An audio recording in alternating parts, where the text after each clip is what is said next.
Hello friends, आज हम बात करेंगे बाल विकास की, जिसमें हम एग्ज़ाम की दृष्टि से सभी इम्पोर्टेंट बहुविकल्पीय क्वेश्चन पढ़ाएंगे।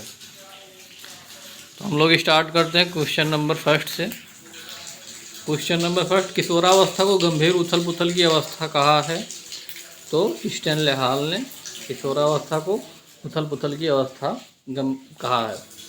क्वेश्चन नंबर सेकंड, मानसिक आयु अपान वास्तविक आयु इंटू 100 सूत्र से मापन किया जाता है। तो इससे हम बुद्धि लब्धि का मापन करते हैं।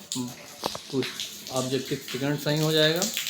क्वेश्चन नंबर थर्ड में दे रखा है, वह मानसिक योग्यता जिसके द्वारा व्यक्ति किसी नवीन रचना को प्रस्तुत करता है कहलाता है।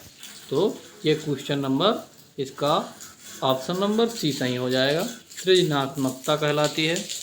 इसी प्रकार से क्वेश्चन नंबर 4 की बात करेंगे।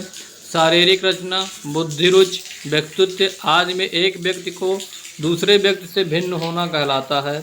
ये होता है एक व्यक्ति से मतलब समान रूप से दिख रहे हैं, लेकिन बुद्धि और व्यक्तित्व में डिफरेंस पाया जाता है सभी व्यक्तियों में, तो वो व्यक्तित्व विभिन्नता कहलाती है। संज्ञानात्मक क्षमता की कमी से व्यक्तित्व को कठिनाई होती है शारीरिक विकास में, बौद्धिक विकास में, व्यावसायिक विकास में, समायोजन में, बौद्धिक विकास में कठिनाई होती है। ऑप्शन नंबर सेकंड ये करेक्ट ऑप्शन। फिर हम लोग क्वेश्चन नंबर 6 की बात करेंगे। सिगमंड फ्रायड द्वारा प्रतिपादित व्यक्तित्व विकास के सिद्धांत को कहा जाता है।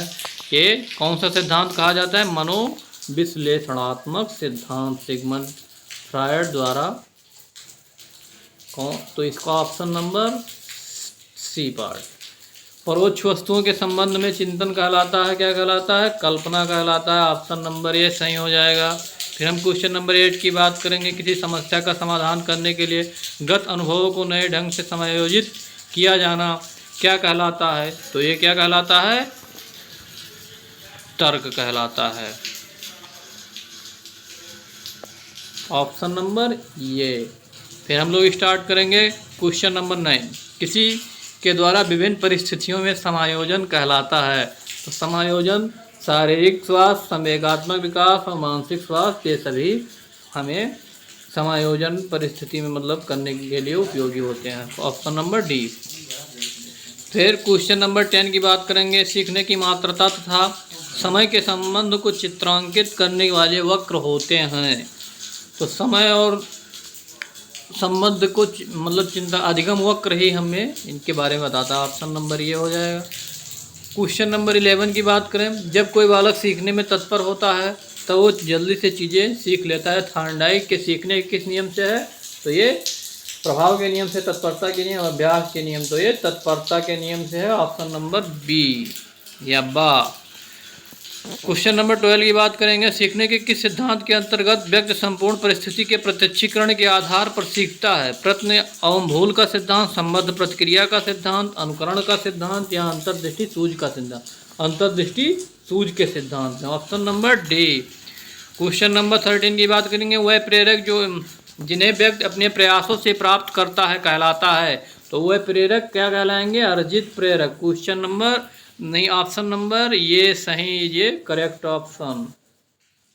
क्वेश्चन नंबर 14 की बात करेंगे। अधिगम, धारणा, पुनः स्मरण तथा पहचान आज प्रक्रियाएं होती हैं ध्यान के अंतर्गत, कल्पना के अंतर्गत, रुचि के अंतर्गत या स्मृति के अंतर्गत?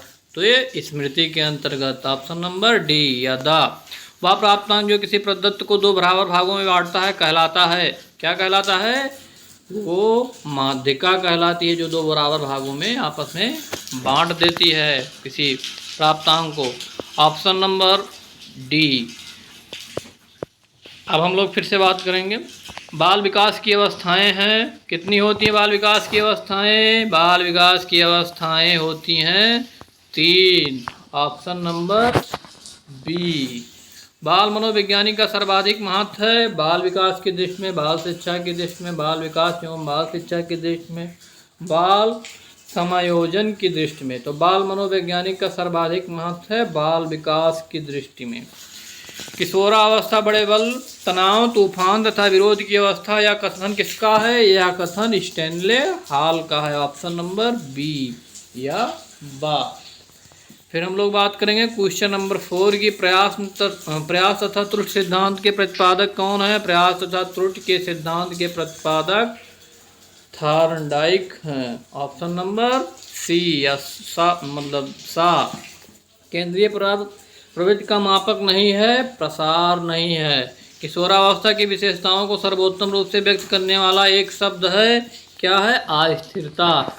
जैसे स्टैनले हॉल ने बताया है कि किशोरावस्था बड़े बल, दबाव, संघर्ष एवं तूफान की अवस्था होती है, उसी प्रकार से किशोरावस्था विशेषतम व्यक्तित्व व्यक्त करने वाला, ये यहाँ पे ये गलत लिखा, व्यक्त करने वाला में एक शब्द है वो अस्थिरता है। हम बात करेंगे बाल विकास को प्रभावित करने वाला कारक नहीं है, तो ये लिंग भेद नहीं, बाल विकास को प्रभावित नहीं करता है। ऑप्शन नंबर बा। फिर हम क्वेश्चन नंबर 8 की बात करेंगे। अभ्यास और अनुभव के द्वारा व्यवहार में आने वाला परिवर्तन कहलाता है। ये होता है अभ्यास, ये होता है अधिगम। क्या होता है? अधिगम। Option number D. पदों के योग में पदों की संख्या द्वारा भाग देने से जो प्राप्त होता है क्या कहलाता है? यह कहलाता है पदों के माध्य कहलाता है। Option number D. बालकों में स्वतंत्रता की आकांक्षा किस अवस्था में प्रबल होती है? तो स्वतंत्रता की आकांक्षा किशोरावस्था में बहुत ज़्यादा होती है, प्रबल होती है। जिन तथ्यों को भूतकाल में सीखा जा चुका है उन्हें ही स्मरण करना स्मृति है। किसके अनुसार है? रास के अनुसार, वुडवर्थ के अनुसार। तो ऑप्शन नंबर बा, वुडवर्थ के अनुसार करेक्ट ऑप्शन। हम लोग बात करेंगे क्वेश्चन नंबर 12 की। CAT परीक्षण किस आयु के बच्चों के व्यक्तित्व का मूल्यांकन करने में हो तो उपयुक्त है? तो ये question number option number B जे करेक्ट ऑप्शन। 3 से 11 वर्ष के बच्चों की। इसमें हम चित्र, मानचित्र या फिर संकेतों के माध्यम से बालकों के व्यक्तित्व का परीक्षण करते हैं। Question number 13। संवेग का प्रकार नहीं है। संवेग वाटसन ने बताया, संवेग के प्रकार क्रोध, भय और प्रेम। इस प्रकार से इसमें ध्यान, संवेग का प्रकार नहीं है। Option number C. प्रगतिशील बालक की बुद्धि लब्धि कितनी होती है? प्रतिभाशाली बालक की बुद्धि लब्धि 140 से अधिक होती है। ऑप्शन नंबर सा। जीन पियाजे के अनुसार बालक के संज्ञानात्मक विकास की स्थितियां होती हैं, कितना होती हैं? 4। तो आज हम लोगों ने 30 क्वेश्चन किए हैं। अगर 30 क्वेश्चन आपको ये सभी इम्पोर्टेंट क्वेश्चन थे जो एग्ज़ाम में आने की प्रोबेबिलिटी इसकी ज़्यादा है। अगर क्वेश्चन पसंद आए हो तो चैनल को लाइक एवं सब्सक्राइब करना ना भूलें। Thank you.